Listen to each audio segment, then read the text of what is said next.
Ladies and gentlemen, welcome to the Payoff Pitch. My name is Joey Olberding, and you're tuned in to 95.7 MRC, and I will be your host for all things sports. Now, today is a Tuesday, today being December the 5th. Monday Night Football just occurred between the Pittsburgh Steelers and the Cincinnati Bengals, and it was a rough game. It was a very, very physical game. A lot of huge injuries happening, and a lot of suspensions too. Very, very not pretty, and a very ugly week in the NFL in general. So to start things off, I wanted to talk about the NFL. Not specifically the issues with the NFL in terms of injuries, but after Monday Night Football, where all the teams stand. After all, Pittsburgh won a very close come-from-behind game against the Cincinnati Bengals. They were down 10 going into the fourth quarter, but they managed to come back and win by 3, as much as I, as a Bengals fan, am saddened by that. But in any case, it was a good win for the Steelers. Come back from behind in a very physical game, which Ben Roethlisberger himself just called AFC North football. My question is, if this AFC North brand of football really is that physical, how does it stack up against the other teams in the league? How do the other teams react to this? Well, I'm going to go division by division here in the entire National Football League to just cover, the basics. The Patriots in the AFC East are leading 10-2, like they seem to always do, with Tom Brady and Bill Belichick. Their game last week against the Buffalo Bills was physical. It was very physical, and it prompted in Rob Gronkowski, the tight end for the Patriots, slamming a cornerback who had just gotten an interception in the back while he was laying on the ground, slammed him straight with the shoulder, and it gave him a concussion. Of course, he's serving a 1-game suspension, but in my opinion, it should probably be more. Anyways, they're leading 10-2. The Buffalo Bills are 6-6, and the Jets and the Dolphins are 5-7. Now, the Dolphins are out of the postseason picture. In my opinion, that's a given. Jay Cutler by himself, even if, he was any form of really as good as he was when he was with the Bears in 2012 and around that time, Dolphins still wouldn't be good enough. The thing is, with the Dolphins, it's just that they aren't that good. They're in a very tough division with the Patriots and the Bills both being solid teams, and they just haven't been able to perform because of no Ryan Tannehill. That's interesting, because without Ryan Tannehill, you would expect, or any quarterback, you would expect the team to falter, especially when you had the Patriots in the same division. But look at the Jets. The Jets have the same record, but they've been way better. They have Josh McCown as their starting quarterback, and they've managed to do way better than was expected this year. Just 5-7, it's not amazing, it's not even good. But the fact is of the matter, they're playing good football out there almost every single game, and it's kind of surprising. What is also surprising, too, is the AFC West, and the AFC West is crazy. The Chiefs started out 5-0 to start the season. Since their first loss, they've had 1 win, and now they are 6-6, along with the Los Angeles Chargers and the Oakland Raiders, with the Broncos, who were expected to win the division without any questions, being 3-9. Now, that's just weird. No team is over 500 in one of the strongest divisions in the league. And there are a lot of strong divisions. The Chiefs with Tyreek Hill, Alex Smith has really proven himself. They're 6-6 after starting off the season so well. The Los Angeles Chargers are 6-6, and with Phillip Rivers as quarterback, they've always been a solid team. No real recognizable names aside from Antonio Gates, who barely plays at this point, and the aforementioned Phillip Rivers. But they're always a solid team. The Oakland Raiders are kind of like the Chiefs and the Broncos in the way that they weren't expected to do the way that they actually did. especially the Broncos, because the Chiefs were expected to kind of be like this, but they also weren't expected to have a 5-0 start. The Broncos are just an unperforming team. They are doing badly this year. 3-9. I mean, for one of the best football teams in the league coming into this season, you'd expect them to, right? Trevor Siemian actually had a really good first few weeks, but then he just fell off, and so did everybody else on the Broncos. And the Raiders are just average. With the Broncos, everybody expected them to be great with Derek Carr, Amari Cooper, a lot of solid young players. But I suppose that those years could come in the future, and maybe, just maybe, Vegas, seeing as the Raiders will be their new team next year, we're getting a bit ahead of themselves. The AFC North, as I previously mentioned, it is a tough brand of football. The Steelers are now 10-2 and are actually the 1 seed in the AFC. But the thing is, they are also kind of not doing very well. Ben Roethlisberger by himself is underperforming with the best of them. Not doing well whatsoever, or at least good from his standards. We all know that he's a Hall of Fame quarterback without a doubt, with some Hall of Fame quality receivers and running backs, Hall of Fame quality. But the thing is, and the thing really is, the fact that I think that he has so many weapons around him that this year nobody's really focusing on what he's doing. And the Steelers are 10-2, but they played a lot of close games. It's like the Jets, like I mentioned earlier, except it's gone in their favor. The Ravens have also been kind of like that. They are 7-5, and they are second in the AFC North. And with Joe Flacco and, just a lot of not really too recognizable players, a lot like the Chargers in that regard. They are 7-5. I think a little bit of it comes down to luck, honestly. And that happens with football in general. A lot of unlucky wins, a lot of lucky wins. The Lions, who I'll talk about shortly, are a lot like that. The Bengals are 5-7 and have been underperforming this year, and they have been sad. And I hate to say it, but I think that they may need just something new. Like Marvin Lewis, he's a great coach. He is a great coach. Don't get me wrong. For a second, he is a great coach. After all these years, we still haven't won a playoff game with him. And it's been, 15 years with him? Yeah, 15 years with him as head coach for the Cincinnati Bengals. Didn't you say it's time for a change? He's been such a great coach, and I really do mean that. And I feel like that even if we do replace him, we may not see somebody like him again. But the thing is, he's just getting up there, and he's a coach, but every year he gets a little worse, I say. Just his best years were 2012, 2013, and now his coaching days, maybe just the Bengals themselves, but it's trailing off, and they're getting worse, and teams are learning, and AJ Green is still catching all the touchdowns. Still, there's only so much you can do at this point.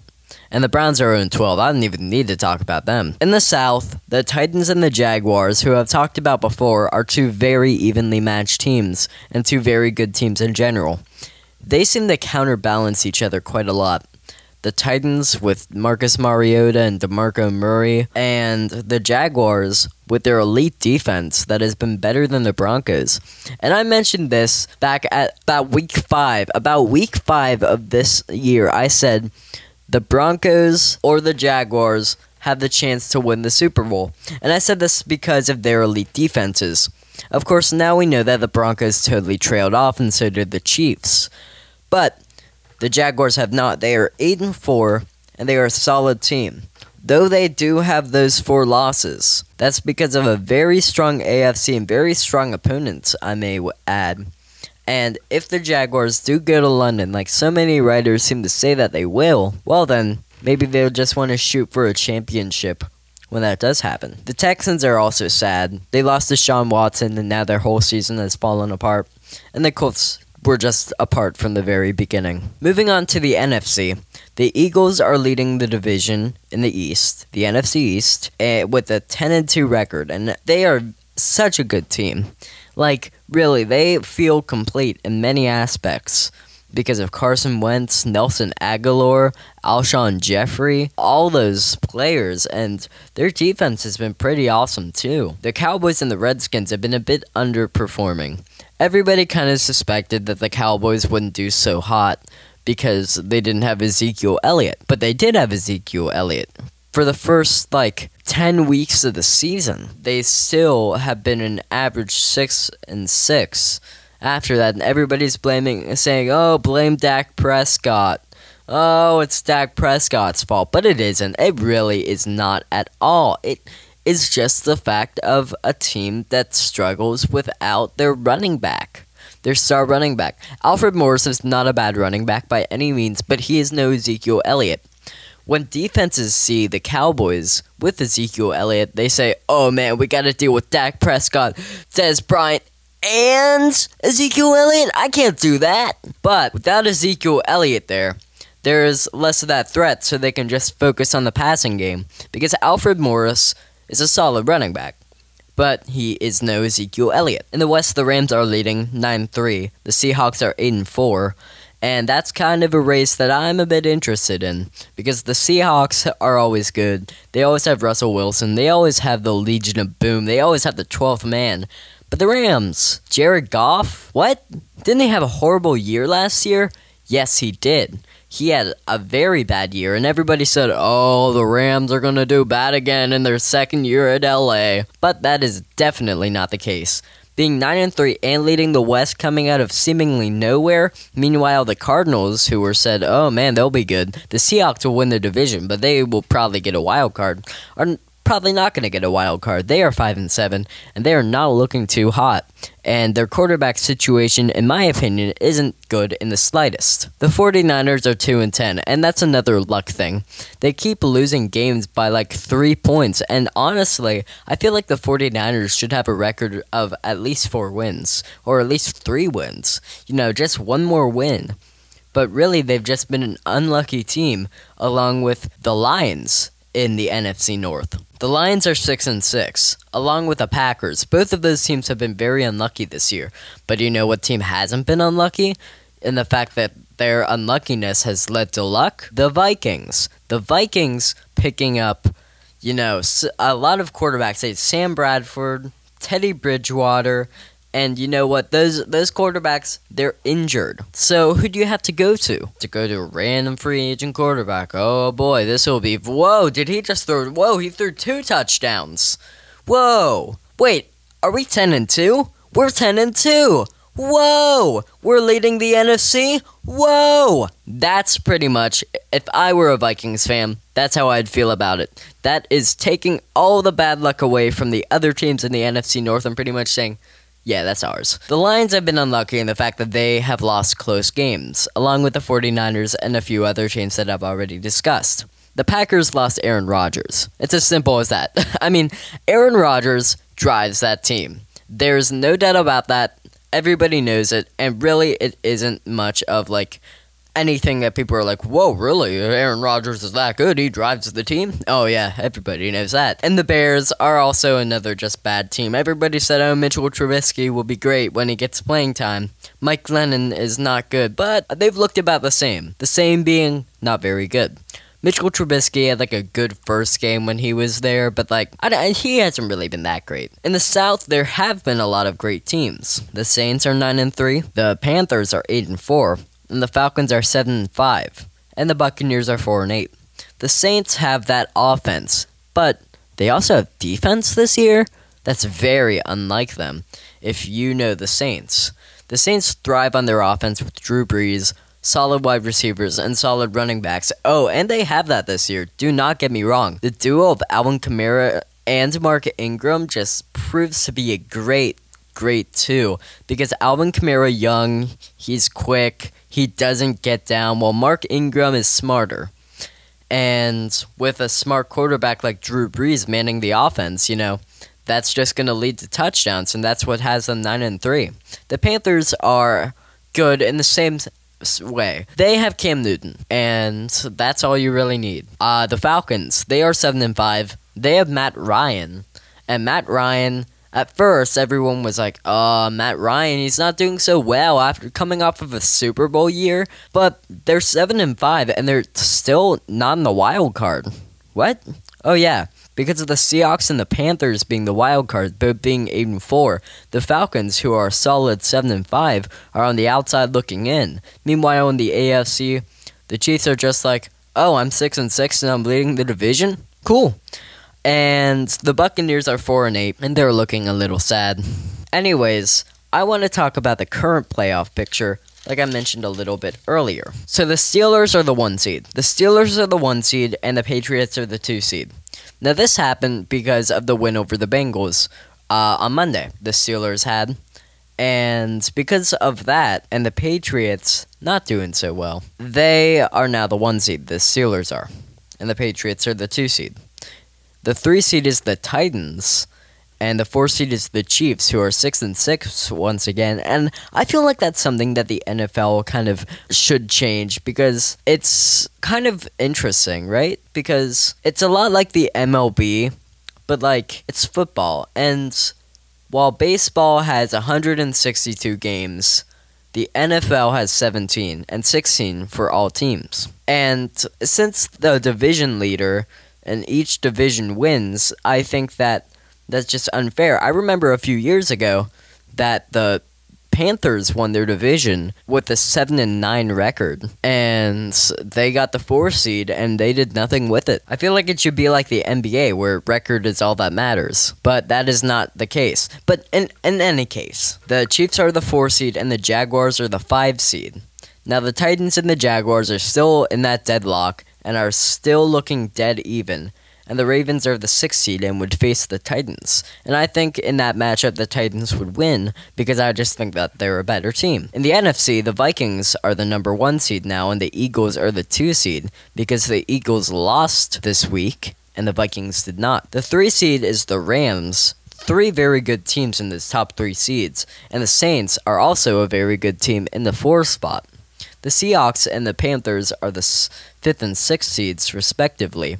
And I think if the Rams were to go against the Panthers, which is how it's looking right now, I feel as if that the Rams could definitely win. The Panthers are not a bad team. They are a good team. But I think the Rams have just proven themselves to be a lot better than most people expected, including myself. Once again, the Falcons are on the outside looking in. And that is something that is kind of weird to me, because it's exactly record. It's all record in the NFC, but there are a lot better teams in the NFC than there are in the AFC this year. And I wouldn't be surprised if a team from the NFC wins the Super Bowl this year. And that could be the winner of the Saints-Seahawks game too. Now, that's an even matchup if that were to happen, as it looks to be at the moment. In any case, that is the current playoff picture, and I can't say that I have a Super Bowl favorite. Usually I go at this like, oh yeah, the Jaguars are looking great. I wouldn't be surprised if they won. But there are so many teams. The Saints are looking good. The Eagles, the Vikings. I mean, the Steelers have that chance. They have that clutch playoff. They have the Patriots, of course. Like, you can't say for certain that one team can't win when another team certainly can. Everybody is good in these games. Everybody. Even the Chiefs, who have fallen off a little bit, they still have weapons. I mean, Tyreek Hill and Alex Smith, if they just hook up, that can be a touchdown right there. So, I suppose that you could say that my payoff pitch for this is that there are so many good teams in the NFL right now, especially in the NFC, that I feel as if it's almost impossible to give a justified, bona fide conclusion about the playoff picture and who will win the Super Bowl. And we still have quite a few more weeks to go. So, because of that too, you can't really be certain, because we don't know the playoff picture for sure. There may be a lot of good teams that'll probably make it, like the Steelers, the Vikings, the Eagles, the Patriots, and the Rams. But can't know that for sure until it's the end of Week 17. And with that, it looks like that'll do it for this week's edition of the Payoff Pitch. Make sure to check us out on TuneIn Radio and subscribe to us on YouTube at Clark Montessori. Also, follow us on Twitter at Soko Club. And from me, Joey Olberding, I hope you stay tuned to 95.7 MRC for more Payoff Pitch and so much more.